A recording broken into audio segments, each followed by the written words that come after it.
voy a recibir a Miguel Wiñaski. Miguel Wiñaski, nuestro colega, a quien saludo y le agradezco. Miguel, ¿cómo te va? Un gusto que estés. ¿Qué haces, Fernando? Muchas gracias. Esta mañana leíamos la columna de Miguel en el diario Clarín sobre otro personaje que dio el kirchnerismo. En realidad un personaje que tiene mucho más años que el kirchnerismo, pero que salió muy fuerte a la luz durante el kirchnerismo. Estoy hablando de Guillermo Moreno. El artículo impecable. Bueno. La verdad te felicito. No, porque reúne todo lo que uno piensa, o por lo menos lo que pienso yo, de un personaje como Moreno que protagonizó un episodio lamentable en un canal de televisión ante dos colegas que se quedaron mudos. Realmente fue vergonzoso que los conductores de ese programa de televisión tuvieran esa actitud cuando agredía a otro colega diciéndole sos un idiota, andate del programa. Así fue, así fue. ¿Qué nos está pasando, Miguel? Bueno, son síntomas de un segmento de la Argentina o de la última historia argentina atravesada por una especie de enfermedad que tiene que ver con una pasión por la gresca, por la contienda, por la agresión. Moreno la verdad es que es un agresor profesional. Su personaje es el de una suerte de boxeador, pero de un boxeador payasesco, un payaso de Titanes en el Ring. Dicho esto con todo respeto por el show de Titanes en el Ring, etcétera, sí. ¿No es cierto? Pero representa este rol y lo curioso es que tiene un cierto patético estrellato mediático y es convocado a los programas porque hay una especie de tendencia que es la de generar este círculo de personajes en donde hay un provocador, uno malo, otro bueno y alguien que agrede. Moreno se lleva todas las coronas de laureles, dicho con toda ironía esto, porque atraviesa todos los límites, ¿no? Se paró frente a Martín Tetaz y lo convocaba a la lucha. Hay un dato interesante de Moreno.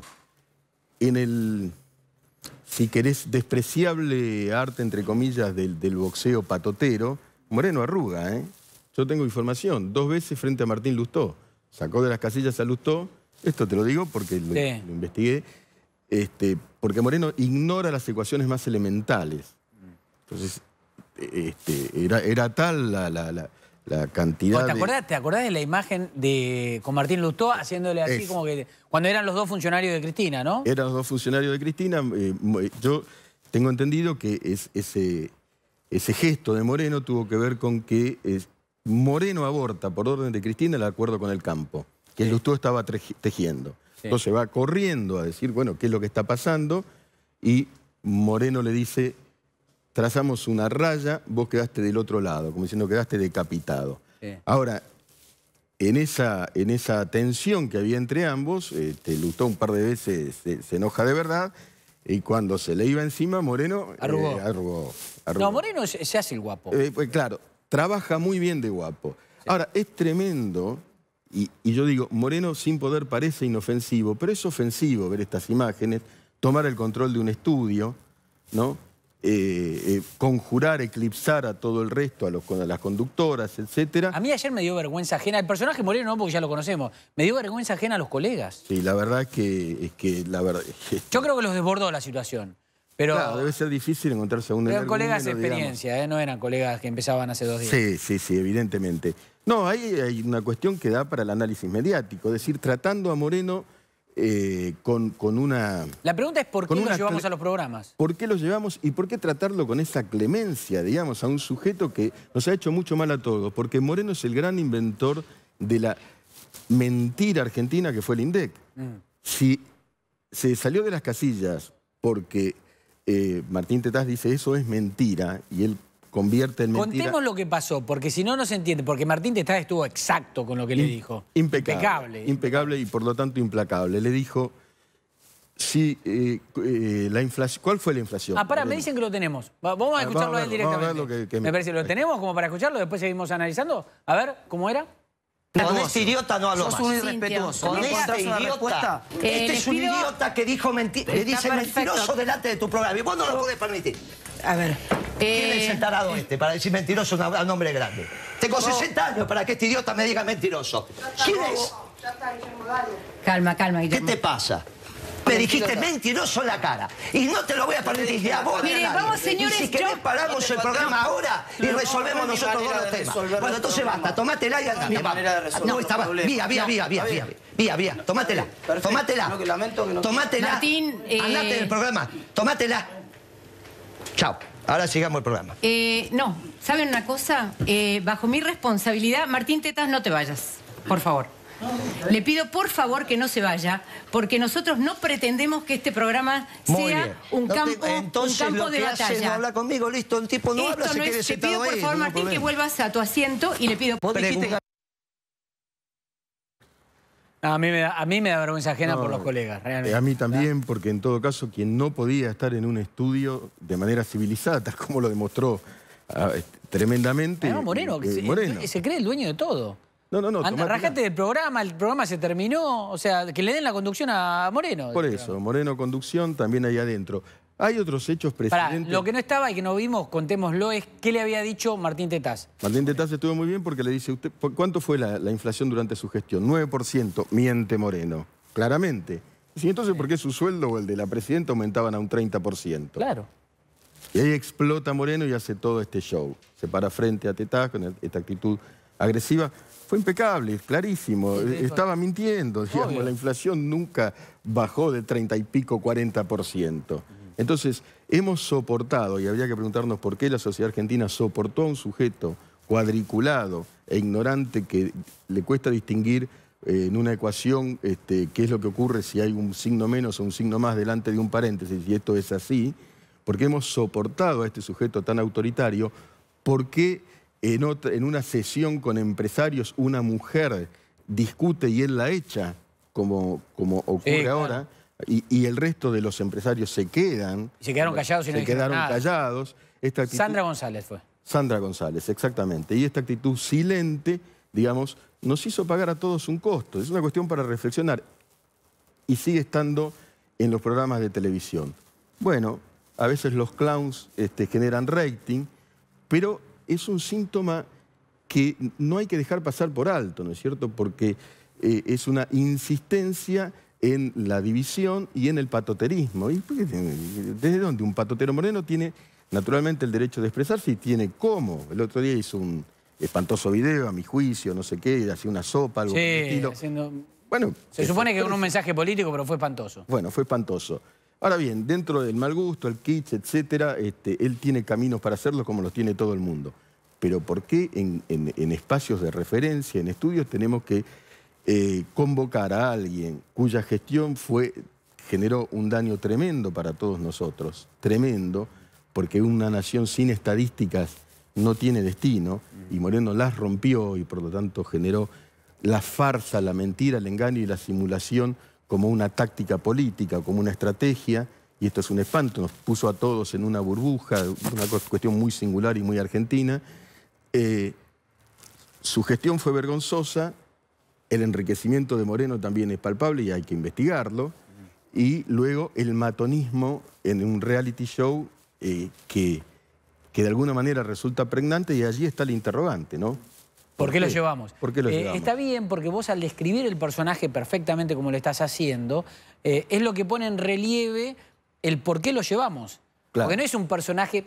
A ver, no es un personaje pintoresco que en un debate sobre cualquier tema de actualidad, de política, lo que sea, de espectáculo, qué sé yo, le pone un poquito de pimienta al debate. No, claro. No se trata de eso. No. Que de esos hay un montón, y está bien que estén en los debates, por supuesto. Sí, sí. Este es un hombre que le ha hecho mucho mal. Porque como decís vos, manipuló el INDEC, lo destruyó, pero además peor aún, o sea, no solo le quitó las cifras oficiales de estadística a la Argentina, con lo cual no le permitió generar estrategias para atacar los problemas como la pobreza, la inflación y demás, sino que además castigó a los que quisieron hacerlo, porque castigó a las entidades privadas que intentaron armar, por ejemplo, un índice de inflación. Bueno, los que iban buscando la verdad fueron efectivamente sancionados con multas estrafalarias, ¿no es cierto? Entonces era una especie de un sujeto con un látigo en la mano, un pitbull ahí desbocado, que iba por todas partes ladrando, y ahora lo llevamos al aire una y otra vez y se sigue comportando del mismo modo, ¿no? Y esto tiene que ver también con una percepción equívoca de quienes ya no están en el poder. Claro. Y ya no estás en el poder. Sí, ya no tenés nada. Claro. A los botones no los apretás más. Claro, entonces, ¿con qué látigo? Con el látigo mediático, pero es una O sea, gran... encuentra en algunos estudios, en algunos programas, lo que antes encontraban los despachos oficiales. Claro. Para desbocarse. Despachos oficiales que él supo sembrar de patoteros también, porque es otro gran pecado de Moreno, ¿no? El patoterismo dentro de los ministerios y dentro del propio INDEC, que fue tremendo. Ahora, tomando el caso Moreno, Sí, y tomando lo que está pasando con Eve, sí. y tomando lo que pasa con Cristina cada vez que vuelve, Así es, sí. ¿necesitan ese espacio para sobrevivir sobre lo que ya murieron? Yo creo que el kirchnerismo tiene sobrevida mediática. Si uno analiza el poder real, el poder parlamentario se ha fragmentado. Gioja, que tutela el peronismo, ha tomado clara distancia de Cristina Fernández. Pichetto lo mismo, etcétera, etcétera. Bueno, en diputados está fragmentado realmente, hay bloques diferentes. Realmente, los gremialistas, entonces el poder real se ha desintegrado, cuestión que suele ocurrir tras la caída de gobiernos autoritarios, de las autocracias, ¿no? Hay una fragmentación. Si querés te doy un ejemplo, Julio Grondona. Inmediatamente, después, bueno, en este caso falleció, se fragmenta el asunto de la AFA. Bueno, hay una fragmentación, una especie de archipiélago que se produce. Se atomiza. Se atomiza, ese es el término. Y entonces lo que queda son las pantallas o los micrófonos. Y allí, entonces, lo que se produce es un circo. Esa guardia que trató de contener a Eve ayer, que era un desfile de las inclemencias acá, ¿viste? No, terrible. Las caras eran... Además, vos los ves, son siempre lo mismo. No recuerdo exactamente quiénes estuvieron ayer. Tendría que hacer rápida referencia, pero estaba Sabatella, Vudú, Delía... Bueno, ahí los vamos a ver, mira, ahí los estamos viendo acá atrás. Ahí estaban con Eve. De repente apareció Felisa Micheli también, sí, ¿no? Parrilli. Tienen cuentas que rendir. Son personajes que están desahuciados políticamente.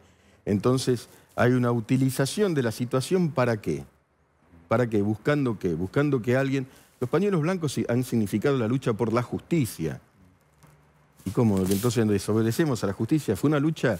Bueno, yo ayer decía, Miguel, mientras estaba pasando todo, o sea, todavía estaba el pedido de captura y estaban defendiéndola. Ya se había escapado, ya había hecho ese escape cinematográfico por arriba de la vereda, había hecho su circo con los militantes, había vuelto a la sede de las madres, y yo decía, ¿qué están bancando? ¿Una prófuga? Claro.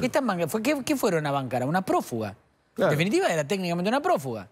Por supuesto, porque esta Eve de Bonafini no es la Eve de Bonafini, digamos, que confrontó contra la dictadura valientemente. Claro. Aquí se está tratando otro tema, que es el asunto de sueños compartidos, donde quedaron trabajadores sin cobrar lo que se les adeuda, casas sin construir para gente que las necesita. Y plata que no se sabe dónde fue. Y es claro, entonces hay un saqueo. Bueno, y entonces... Y no es la Eve de Bonafini, defensora de los derechos humanos. No. Esta es la que le debe explicaciones a la justicia. Claro, la otra está en la historia y tiene bien ganado aquel lugar en la historia. Pero la vida de una persona es una película, hay momentos, hay instancias, ¿no? Y respetar la justicia es justamente uno de los grandes legados de aquella lucha a los derechos humanos. Los Kirchner profanaron los derechos humanos y le compraron a Eve de Bonafini los derechos humanos en un sentido, claro. ¿No es cierto? Y bueno, y la verdad es que ha quedado entonces en este momento ella en una posición que no la favorece en absoluto, Miguel, rodeada por esa gente. Vos crees, recién cuando hablábamos de lo que ocurre cuando dejan el poder y esta atomización que se produjo, sí. Con la muerte de Néstor Kirchner pasó algo similar, pero ¿el poder los contuvo? El poder los contuvo y capitalizó Cristina Fernández, ¿no? Es el poder electoral de los difuntos que existe, ¿no? El difunto te da como una cierta energía, ¿no? Y además un matrimonio, una viuda, etcétera, ¿no? Hubo un periodo de gran incertidumbre inmediatamente tras la muerte de Néstor Kirchner porque Cristina intentó recuperar el dinero y el dinero estaba repartido entre personajes de dudosa calaña que eran testaferros y esa plata no estaba blanqueada en ningún papel. Y hubo 20 días de dudas y contiendas muy fuertes, secretas, pero existieron. Bueno, hubo una recomposición, el dinero volvió a esta gente y entonces la cuestión siguió, ¿no? Pero también siguieron los sobreprecios y siguió la corruptela y termina con las imágenes de Martín Báez y los demás contando el dinero, López, etcétera, arrojando dinero por allí. Otra cosa impúdica que hemos visto todos, ¿no? Vos sabés que estaba pensando, Moreno va a seguir estando en los estudios de televisión seguramente, porque es un personaje que va a seguir dando rating, porque el escándalo y el morbo y como decís vos, la pelea, el ser patotero y todo eso, seguirá dando rating. A lo mejor esto sirve como ejemplo para que algunos conductores, periodistas puedan ponerlo en caja, cosa que dudo porque entonces deja de ser el propio Moreno y se pierde el efecto por cual lo llevan. ¿Al gobierno le conviene esto? Porque por lo menos siguen agitando fantasmas. Yo creo que la visión de todo el mundo, de esa gente que rodeó ayer a Eve de Bonafini, que es responsable en buena medida de estas desdichas económicas que he pasado, en algún sentido, que estamos pasando, en algún sentido, y Moreno mismo, tienen un rédito para el gobierno. En otro sentido no, porque la sociedad tiene que salir de esa pasión de esa marcha de la bronca en la que vivimos todos los días. Entonces esto te genera una atracción y una bronca, y es una cosa que no es muy saludable, ¿no? Y al gobierno le conviene una sociedad, digamos, situada en la salud psicosocial y no en la enfermedad. Moreno es una enfermedad. Miguel, bancanos unos minutos, porque está hablando de Eve. Bueno, Eve de Bonafini hablándole a los militantes, ¿no?, que se reunieron ahí en Mar del Plata. Una Eve de Bonafini que uno la escucha y parece estar en otro mundo, ¿no?, en una realidad diferente, porque los militantes incluso apelan al pasado, diciendo Madre de la Plaza, el pueblo se abraza, apelan al pasado para hablarle a alguien que está enfrentando un presente complicado ante la justicia. O sea, dos cosas completamente diferentes. Y además, Eve Bonafini dice, no hay trabajo, hay que cuidar a los trabajadores. Una mujer que no le pagó las cargas sociales a los trabajadores de sueños compartidos y que además desviaron la plata y se fue todo al demonio y se perdieron cuántos puestos de trabajo con eso. O sea, no se puede entender. No, hay una especie de palabra delirante. Hay algunas de las cosas que dijo, no perdimos, no, electoralmente el kirchnerismo sí perdió. Por ejemplo, luego dijo, el pueblo puede resolver cualquier cosa, pero ¿quién es el pueblo? Que los que no votaron por Cristina no son el pueblo, son el antipueblo. ¿Qué hay que hacer? Entonces, con los que en este caso signaron una mayoría, no son pueblo. Entonces es otra vez la beligerancia, ¿no? A tomar las calles. No nos fuimos, dijo. No nos fuimos. Sí se fueron. No, sí se fueron. Bueno, eso fue lo que se denominó el relato. Claro. El relato es una escisión de la realidad, una pérdida del sentido de la realidad. Tiene que ver con la locura, ¿eh? Y la violencia también tiene que ver con la locura. Estábamos hablando de Moreno, terminamos hablando de Eve, pero hay un hilo conductor. Definitivamente, definitivamente. Miguel Guiñazqui, gracias. Un placer que hayas venido, ¿eh? Un placer para mí, gracias. Gracias, Miguel. Bueno, hacemos una pausa, ¿eh? Ya venimos.